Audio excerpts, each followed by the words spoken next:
Good morning. Thank you so much for joining us for today's Learn, Love Livingston, a dive into diversity, advocacy, economy, and empowerment. I am Nicole Matthews Creech. I have the distinct honor of being the board president for the Livingston Diversity Council Board of Directors.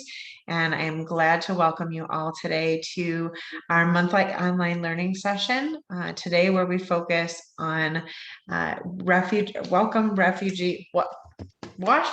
Refugee Welcome. I am so sorry. My W's and R's are getting all looped up today. So we are super excited to be able to welcome Gail Meehl, who is a board member for Washtenaw Refugee Welcome, who is going to share some information with us today about the organization, about the needs and the mission of the organization, and how folks can help out the organization. So before we dive into the learning today, I wanted to let you know that we are recording today's session. So if you don't want your photo on or your image on the screen, please feel free to take your camera off, change your name, however it is that you would like to be identified or not as being a part of this conversation today. The conversation will be again recorded and then available on YouTube for folks that are not able to join us as we record this live today. So again, welcome and thank you for joining us. Our first big thank you is to St. Joseph Mercy Livingston is the LDC's Champion for Change partner, which means that not only do they financially support the council and the work that the organization is doing, but they are also doing the work themselves. St. Joseph Mercy Livingston has a committed diversity and inclusion council themselves that is looking internally at their functions, at their policies, at their procedures, at how they operate in their organization's activities to lift up diversity, equity, inclusion, and access for all of those that walk through their doors at St. Joseph Mercy Livingston specifically. So we want to thank St. Joe's for the work with what they're doing, as well as their support of the LDC. Also, a special thank you to the Livingston Diversity Council Board of Directors. Without the support of this nonprofit volunteer board of folks, none of this would be possible. And a real special shout out to our Community Outreach and Education Committee. The Diversity Council has 9 community action committees that do the work of the board and of the organization.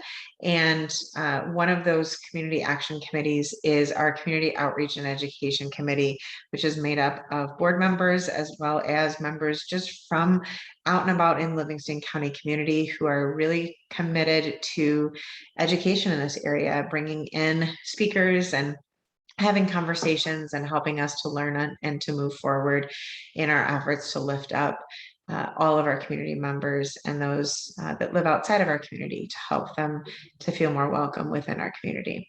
So thank you to those folks for helping us support the work that is being done here today. A little bit about the Livingston Diversity Council. A lot of folks are surprised to know that we've been around for so long, but the Livingston Diversity Council was established in 1987 as a 501c3 nonprofit organization with the IRS. And so we are pleased to still be around, although the council has changed a little bit over time in order to impact the community based on the needs of the community as they present themselves.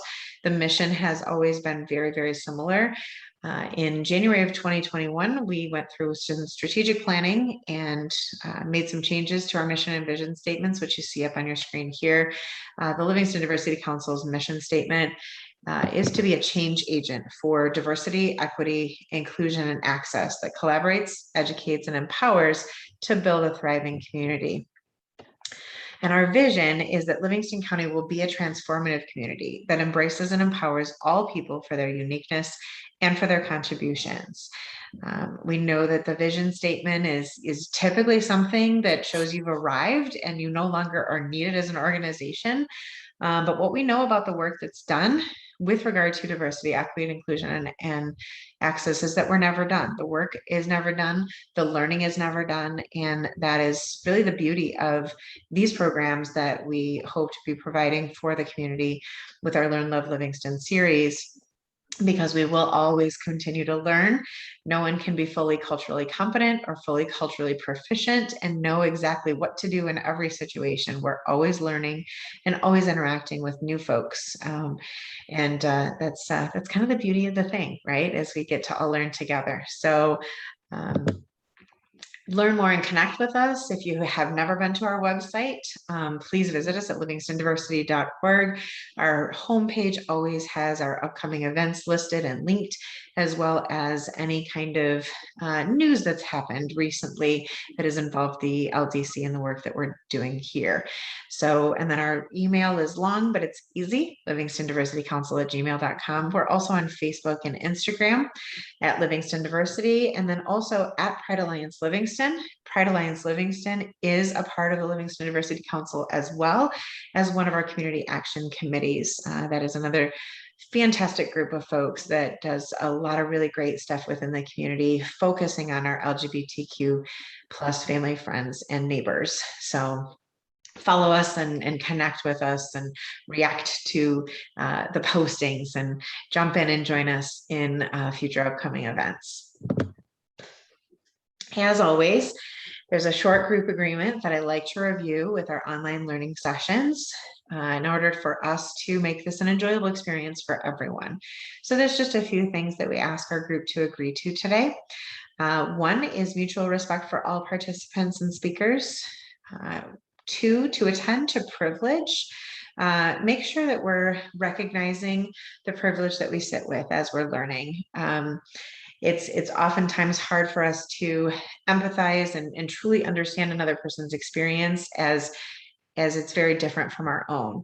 And a lot of that comes from the privilege that we have, whether that be because of gender, because of identity, sexual orientation, whether it be because of ethnicity or religion. We all have privilege in some of those areas, and that certainly impacts our ability to understand and empathize someone. So we want to make sure that we're attending to privilege and where we sit and where our experiences have led us to understand what someone else's experience is. Recognize intent and impact, something that I love to talk to with my children about all the time, and they of course hate hearing it, that it doesn't matter always what your intention is, because if it impacts somebody in a negative way, even if you meant to no harm or if you meant it to be a really good thing, they may have not taken it that way. So it's important to understand your intent, but also the impact that you may have had on another person. Sometimes it's not always negative. Of course, we have that positive impact on folks, and we want to make sure that we're recognizing that as well. Make space and take space. Certainly make space for our speaker today. We will have some time for Q&A, so take up that time when we get to the Q&A. We want people to ask questions, even if it's the hard question, and we'll talk about that in a minute. Avoid freezing people in time. A lot of times as we're learning new things about diversity, equity, inclusion, things that we've never really had to consider before, a lot of times we look back and think, oh my gosh, I used to think this, or I had no idea it was like this. And it's oftentimes really easy to kind of criticize yourself or criticize others in your life for not knowing. And it's important to know that if we didn't know, we couldn't have done better. The great thing is that once we do know, we can do better. And so don't freeze yourself in time or other people in time, just keep moving forward. And lastly, push your learning edge, get comfortable with being uncomfortable. We're all learning new things, and we learn best when we're uncomfortable. If we learned things that we were like, cool, that's great, I totally get it, we wouldn't really go very far, right? There's a reason why algebra and geometry are really hard, because it's new, and we only learn because it makes us uncomfortable because it's new. But that's the way we learn the best. So get comfortable with being uncomfortable, ask the questions, recognizing, of course, the impact of your questions. And so framing it in a way that your intention is good, your intention is to learn. But we sometimes have to ask those uncomfortable and awkward questions so that we can understand better and move forward together. So that's our group agreement. super easy, pretty simple stuff. So now without further ado, I'd really like to welcome our today's facilitator, Gail Meehl. She is a board member with the Washtenaw Refugee Welcome, and she is a Livingston County resident here in Brighton. And so I am super excited to have the time to introduce Gail to you today. So thank you so much and welcome, Gail. Hi, everyone. So I'm happy to talk to you. And can you hear me fine? I'm not used to the Zoom cut out on me for a while. Are we all good? Are you there? Because I can't hear myself. Yep, you should. I hear you just fine, Gail. Anybody else having All right. any issues? All right. We're good? All good. It's good. Great. Okay. All right, so I'm with the Washtenaw Refugee Welcome, and what I'm going to be referring to it as WRW. It's just easier to say. And Nicole reached out to me and asked me if I would talk a little bit about our program, and I said, sure. Just to give you a little bit of my background, even though I live here in Brighton, I've spent many years working in Ann Arbor and many years working in Ypsilanti. And that's where I started with the Washtenaw Refugee Welcome, or WRW. And what it basically, what it is you have to, I want to make it really clear that this is not a resettlement group. We're not an agency. We help JFS, which is Jewish Family Services, and we help JFS with refugees when they come. So let's kind of, just to understand what we're doing, I'm going to back up a little and talk a little about refugees. So refugees usually go to other countries and they flee their country because of persecution. A lot of times they'll be called asylum seekers, and they'll go to another country and they'll look for refugee status. And over at those countries, they'll be in refugee camps. I'm sure a lot of you have heard them. And at those refugee camps, they're vetted. They're going to be, they're processed. It's like interviews over and over and over again. And once they've and even the UN will sit there and interview these people.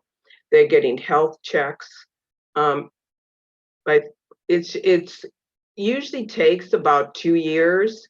That's the typical time. If you're a SIV, which is special immigrant visa, that means you worked with the USA. Sometimes it can go a little bit quicker. Unfortunately, depending upon what country you're in, it could take much longer. This is interesting. We have a refugee that is over in Washtenaw County. They came from the Republic of Congo, and believe it or not, they were in a refugee camp for 20 years.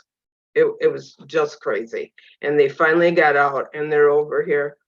And another thing, it was kind of interesting. If any of you have Netflix, there's a good mini series on there. It's only like a 6-parter, and it's called Stateless. And it shows what happens to refugees when they're over in Australia. I was stunned. I never thought that Australia would keep them so long, but they can last for years over in Australia. I'd tell you more about it, would kind of wreck the story, but it's definitely worth watching if you want to understand what happens to them, what their process is. So once they get the refugee status, then they can be sent to different countries, and there's countries all over the world that will take them. I think in 2020, we were really down. We've been down for some time. It started in 2016. The president decides, okay, how many are we going to take each year? And they all have to come in here by October 1st, and then it'll start over again. But for the last 6 years, it's been decreasing and decreasing. First, Obama decreased it, and then when the Biden administration came in, they decreased it even more. Their theory was that they didn't want them come from certain countries because they didn't feel like they were being vetted properly, and they were worried that some of these could be terrorists. And so they said, okay, well, we're not going to take this country or this country or this country. And then all of a sudden it got reduced to quite a small number. But now we're up to, I think Biden said that we would take 15,000 this year. In the last quarter, that in Washtenaw itself, we've taken like 6 families from 2 families of 6 from Afghanistan, 6 from Syria. There was a single person guy that came in from Syria, and one was a single man with a child from Syria, a single mom from child with Syria. Typically, they'll come from the Republic of Congo, they'll come from Syria, they'll come from Iraq, they'll come from a little called Eritrea. I don't know if I'm pronouncing it right. It's like one of the poorest countries in the world. It's a small country out of Africa. We'll get them from Yemen, and we'll get them from Iran. So this has been going on for many years, and Washtenaw WRW and JFS has been working for years. I think the tension has really been brought on to refugees because of the fall of Afghanistan. And I think all of a sudden everybody kind of like paid attention, and then their curiosity got piqued. JFS has been around since 1993. So when I was telling you that the refugees will come over to this country, what they will do is the government will work with an agency, and typically they're a religious agency, and those agencies will then take the people in and find them homes. So in Washtenaw County, it's JFS. There's another one that a lot of people might have heard of. It's called Samaritas, and that's in a different area. It's not in Washtenaw County. So I work with the one that's in Washtenaw County. So what JFS does is they'll meet these refugees at the airport, then they'll bring them to their homes.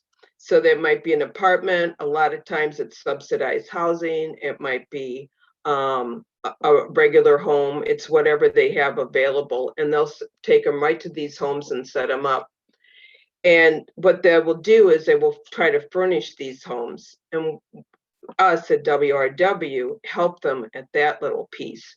So we try to get donations for furniture, because you can imagine these refugees, a lot of them might come in with a backpack. Maybe they got lucky enough to get a suitcase in. So you walk into an apartment, and yeah, it might have some appliances, but there's no furniture, there's no food, there's no beds. And they get from the government, what they're allowed is $900 a month for each child, or each person or child in that family. So like a family of 4 would get $3,600 a month. If a single person comes over, it's only $900 a month. They get that for 3 months. Now, out of that money, they have to pay for rent. That housing that JFS took them to, it's not free. They have to pay the rent out of that money. Anything that they would have to furnish their homes with, or food, down to little things like garbage bags, they have to buy those things. And that only goes for 3 months.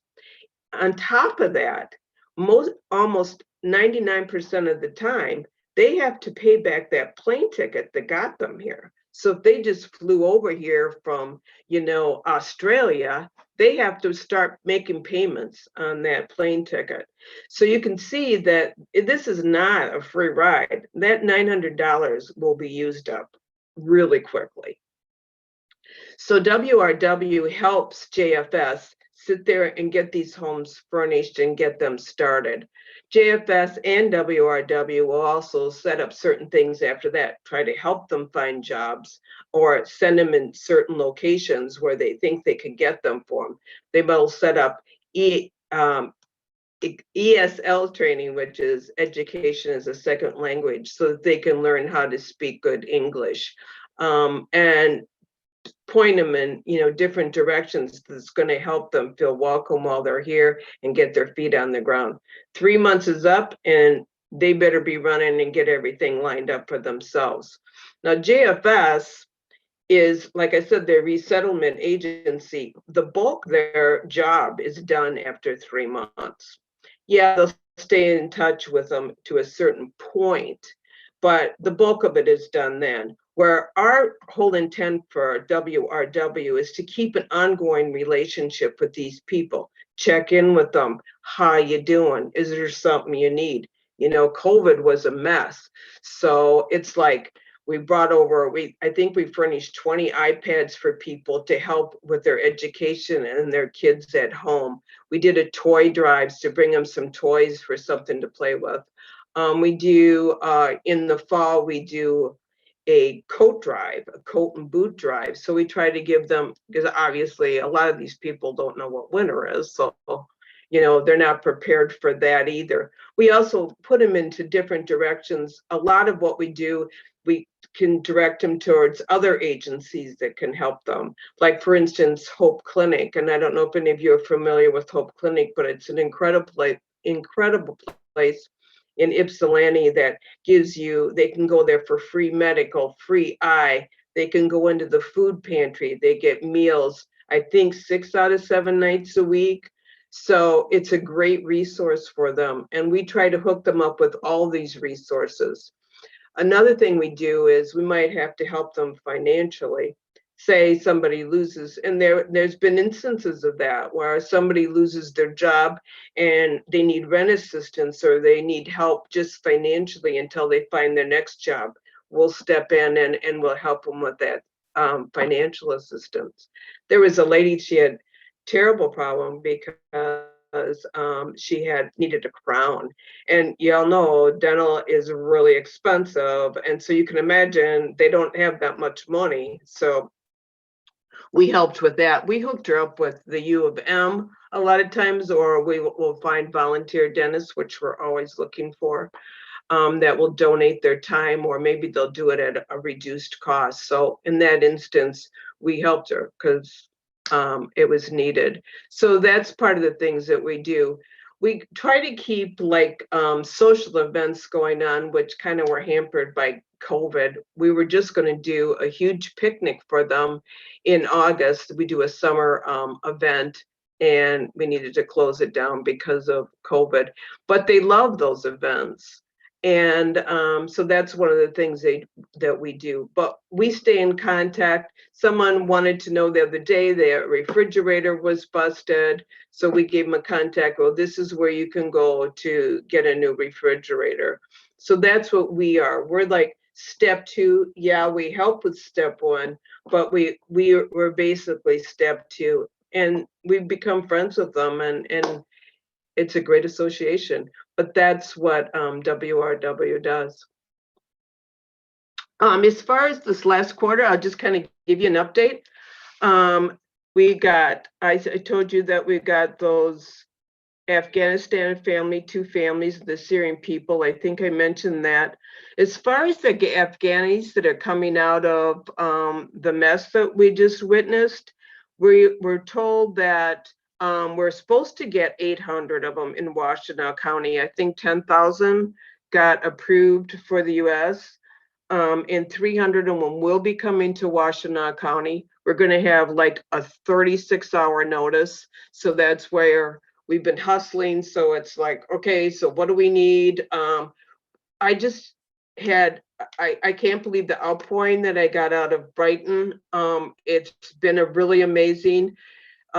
We've gotten some beds, we've gotten furniture, a lot of people have sheets. Think about, you know, it's like all those things you don't even think about. So we got sheets, we got bedding. I think some people complained because I was asking for new bedding, but you know, just because of sanitary and everything, we only can give them new linens. But when it comes to other things, beds have to be new for sure. They still have to be in the plastic wrap. But as far as like small appliances or anything that people donated, I let them know as long as they're in good condition, we can use those. We've been really lucky with Corrigan, a moving company. I don't know if you know where Tyner's Furniture used to be in Ann Arbor, but that's basically is donated by Corrigan, and they're letting us store all of our stuff over there, letting JFS store the stuff. Of course, we bring it over there too. But anyway, so we've just been hustling, getting ready, because it's like you get that call and it's like, boom, we're getting set for that. But I don't know if I touched on everything. We've had some really great associations. I know the American, I have to read this one, Arab American Pharmacists Association, they're out of U of M. They sat there during this past year, and they were great because they held all these webinars speaking in the languages that they could understand, and letting them know this is what COVID is, this is what you need to do, and the steps you need to take. So it's been fabulous. We've just people have just been great in helping. I think I talked a little fast there, so I'm not used to doing these kinds of things. So I'm gonna kind of open it up for questions if anybody has any.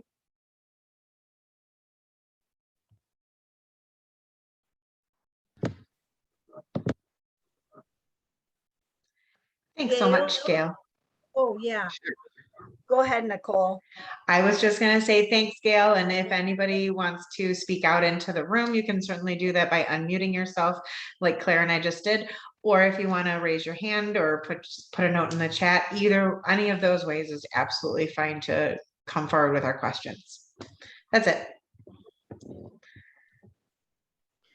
So Gail, I was wondering, when it comes to the housing, like apartments, or like, do people actually donate homes, or like do people donate, like let people come move in with them? Or I'm a little curious about the housing arrangements. It's interesting. Like I said, a lot of times, unfortunately, they have to end up going to subsidized housing, which the landlords are not always the best. But remember, rent is being paid for these. So it's not like they're giving them to them for nothing. So that's why I said, they could go into subsidized housing. So I heard that Airbnb was, volunteering. Sometimes it's a hotel will let them use a room for a certain period of time. Or people who have houses, maybe they have a rental house and they'll say, okay, use this one. So it's not like people are giving this, donating these homes. They're still getting rent off of it. They're just getting rent off of the refugees. Okay. And then my other question was, so let's say when the 300 families, you get the notice that they're coming. Do you have certain groups that you fan out to and reach out to and say, okay, they're coming and this is what I need? Because I think several of us on this call represent other groups.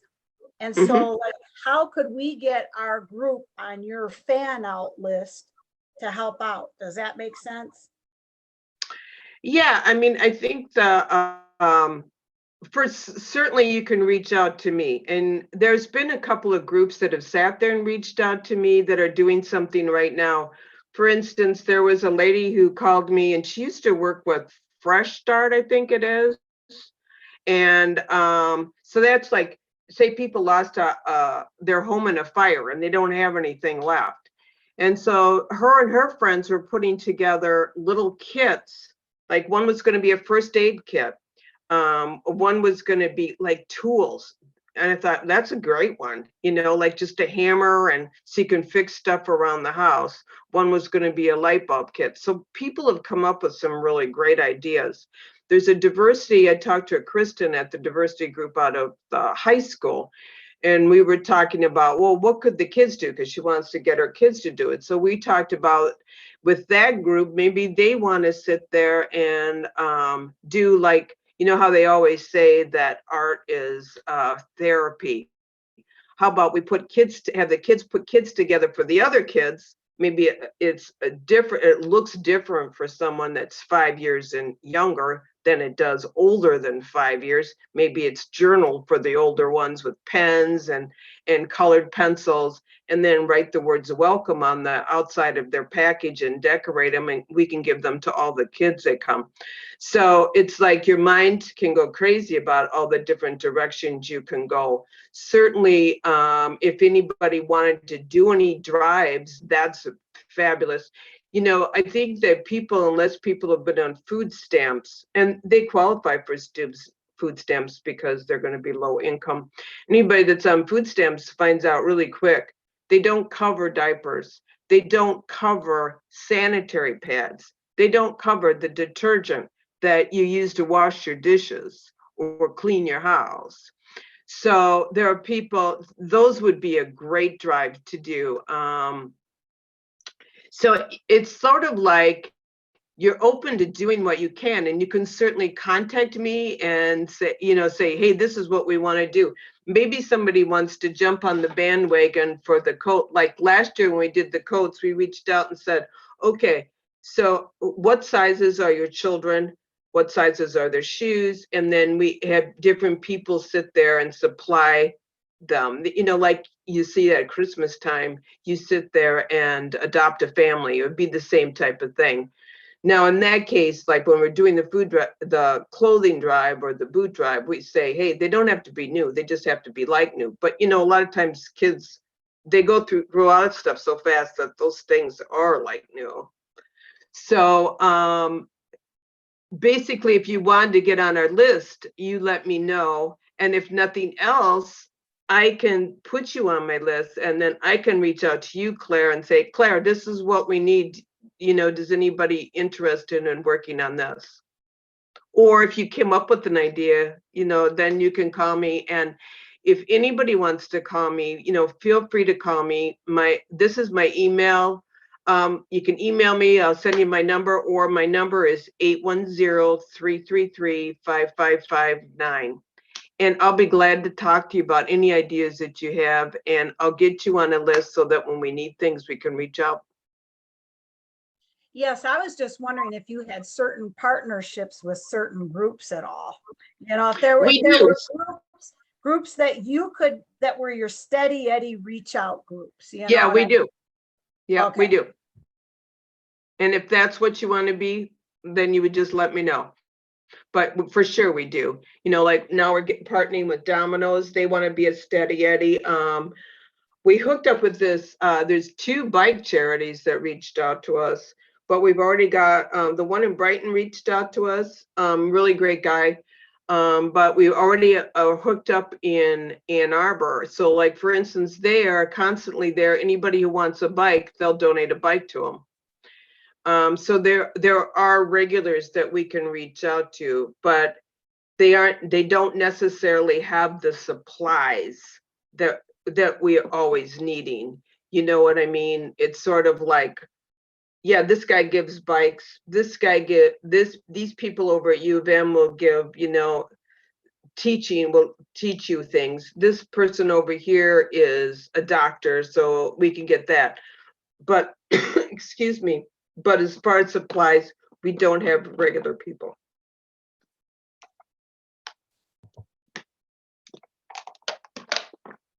Does that answer your question?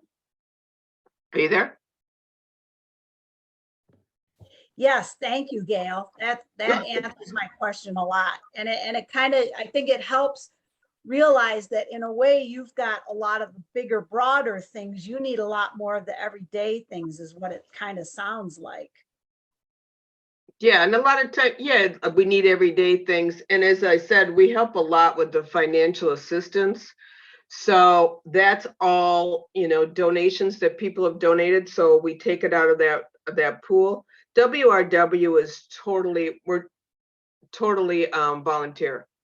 So the only money we have when they need assistance, whether it's a rent assistance or fix my teeth or do this or do that, that comes out of any money that's been donated by other people. So if that well gets dry, then we're not able to help. So that's why we always ask for donations, because a lot of people, they don't say, oh, I don't want to be troubled, but can I send in a donation? Sure, that's great. So so there's a lot of spots that we need to cover.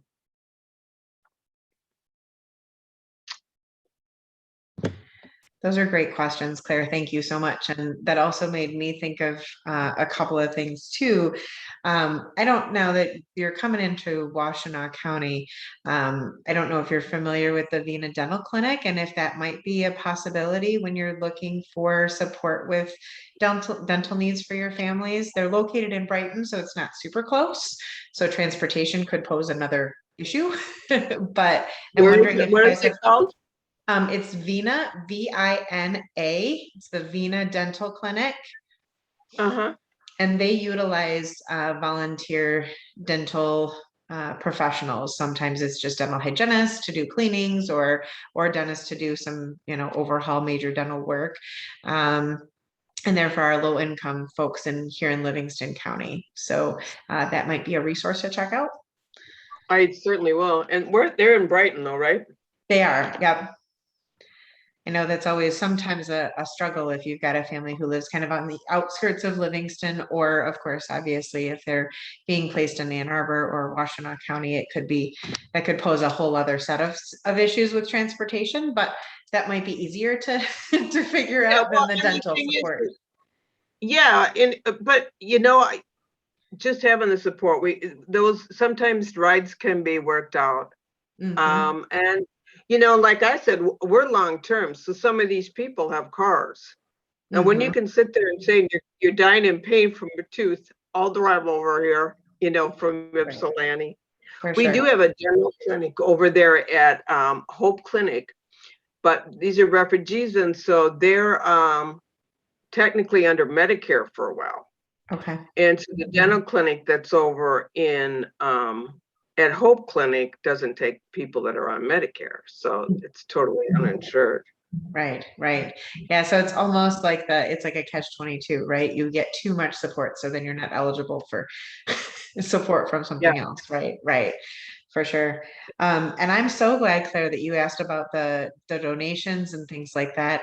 I think there are probably some groups of folks that might be really interested in putting together a drive or something like that. So I will definitely be in touch a little bit later on with maybe just some questions of something. We work with some of our local school groups as well, and they're always looking for ways to get youth involved in something bigger than they are.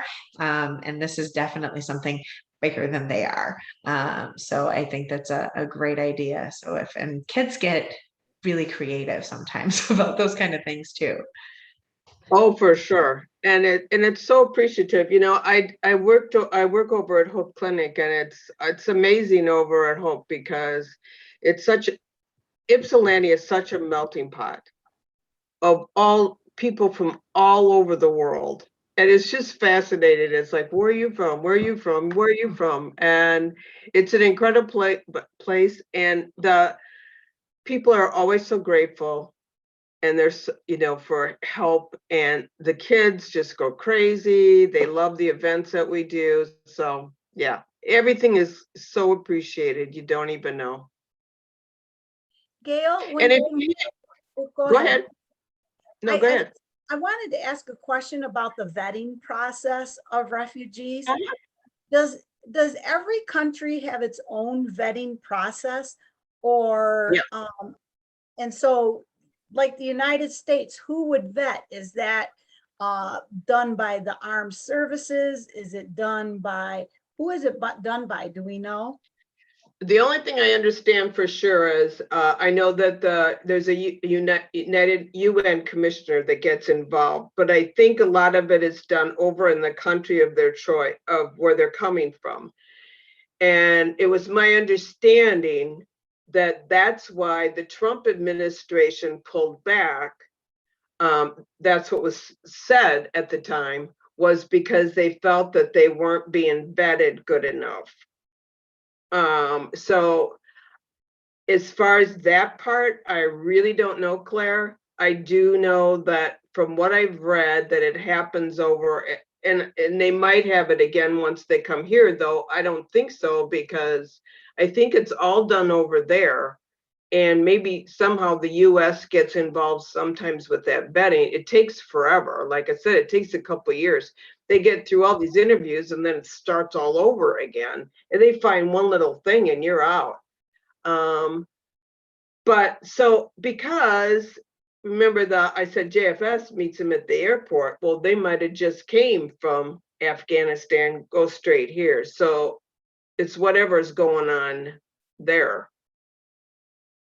I think. Thank Don't you. quote me on that one, Claire. I know that it's very extensive. If you watch Stateless, you can see how, if you watch that one, that kind of gives you an idea of, oh my gosh, what they go through. Thanks, Gail. Sure.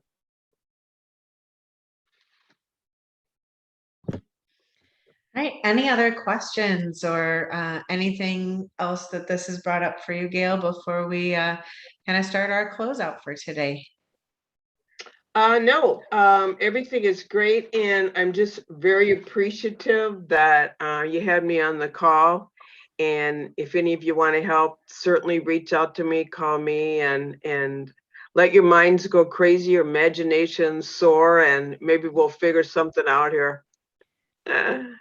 Great. Thank you so much, Gail. Thank you. Awesome. Bye-bye. All right. So for folks that are attending our event today, we'd love for you to participate in our program survey. The program survey is linked here on this form, and I'm going to throw that up in the chat momentarily here. And there you go. It is in the chat. So please take a moment, if you would, to fill out the survey. Should only take about 5 minutes. That's also an opportunity for folks to be able to say, what other information are they looking for? What other things that they'd like to learn about? What other topics would they like to cover? So we have plans for the remainder of 2021 and into 2022 a tad, but we're always looking for different things that people are interested in hearing about. Now it's time for my little LDC commercial, our Livingston Diversity call to action. Certainly people attend these events usually looking for things to do, right? Things to get involved in, ways to support and ways to help. So first one is super easy. Interact with us on social media, like our pages, follow our pages, interact with our pages. Social media is all about that ongoing interaction. It's great if you have 500 or 1,000 followers, but it's even better if you've got folks interacting on the topics that are posted on those pages. So interact with us on social media, both on Facebook and Instagram. Attending upcoming events. So our next upcoming event following today's session is a celebration of National Coming Out Day. This is an event that is sponsored and hosted by Pride Alliance of Livingston. National Coming Out Day is technically October 11th, but that's a Monday. Nobody ever wants to do anything fun on a Monday. So we're celebrating the day before at the Historic Howell Theater, or the HHT. On Sunday, October 10th at 3:30, we'll be showing a free screening of Love, Simon. It's a great, fun movie, kind of a coming of age story. It's age appropriate for 14 plus. It's a really good, feel-good movie, but also helps to explain and help us understand how folks struggle with identity and how folks struggle with who they love, and especially in today's world of all of those questions. So it's a great film. It's a free film screening. We are asking for folks to register and reserve their seats, just so that we know for COVID purposes how many seats are there. Plus, there might be some really exciting things available that day that we want to have enough of for folks as they leave the event that day. So we want folks to pre-register for that event. So that link is on our main page of the Livingston Diversity Council website. Overall, join our membership. There's individual and business opportunities available for folks. Our individual membership is $35 a month, or $35 a year, sorry, for one full year of monthly emails and opportunities to engage with other like-minded folks. Individual memberships are fairly easy. We also do have the opportunity to provide some scholarships for individual members due to the generosity of other folks. So if cost is a hardship for folks, they can join and ask for a scholarship on that membership. Additionally, just in general, support other local diversity, equity, and inclusion initiatives. Obviously, Washtenaw Refugee Welcome is one of those great opportunities to support. Find out what other folks are doing, what other organizations are doing. The more we do this work, the more that we're aware that other businesses, other organizations are doing their own work as well. So there's lots of things to support that are out there.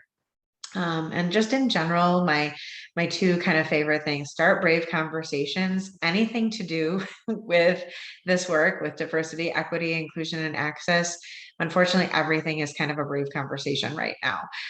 Don't be afraid to start those conversations, even if you don't have the right exact words, and interrupt bias and interrupt those challenging statements that are made by other folks. You don't have to have the exact right answer, just to show that, hey, I'm not okay with the words that you used, or hey, I'm not okay with the statement that you just made. That's enough just to disrupt some of that bias and some of those, some of that fake information or false information that's floating around out there about the work of DEI. So have those brave conversations, and lastly, live, love, and learn intentionally. So again, I thank you so much for joining us today. My contact information can be found on the slide. Again, as my honor to be a part of the Livingston Diversity Council Board of Directors. We have a bunch of great folks who are able to participate in this group and make this group possible. So we so very appreciate them. Please feel free to reach out to us with any questions. And again, we thank you for your time. Good luck and be safe out there.